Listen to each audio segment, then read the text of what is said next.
Halito. Hello, I'm Herr, Curator for Indigenous Art and Culture at Gilcrease Museum. Let's take a look at an adaptation of a Cherokee winnowing basket made by Eastern Band Cherokee artist Shan Goshorn.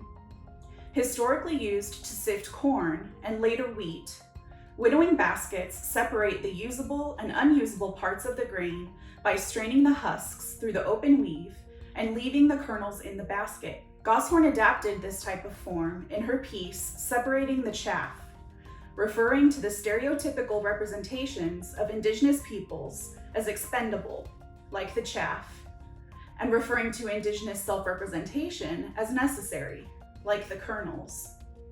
This basket's splints are made from entries in 1960s reference books, which display reductive imagery and information about Native North Americans. Goshorn observed that when she was in school, these stereotypical representations were presented as historical facts, and little has changed over the years. She described this basket as an expression of how Indigenous peoples need to represent and portray themselves in order to actively filter through misperceptions and untruths.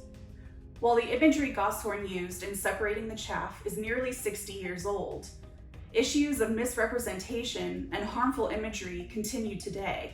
Recently, a number of American companies have started to re-examine their own use of harmful commercial imagery, including the prominent Washington football team. In April, Land O'Lakes Butter removed their packaging illustration of Mia, a Native American woman in a buckskin dress with her feather in her hair.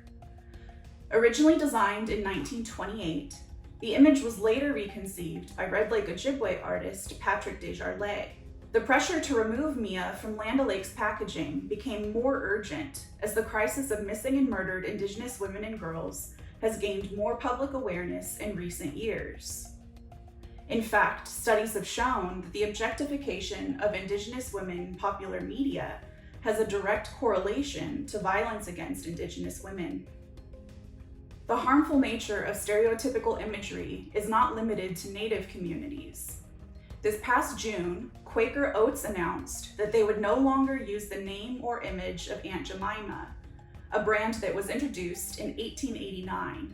Rooted in the dehumanization and commodification of enslaved Africans, Aunt Jemima originally appeared as a caricature used to sell ready-mix pancakes.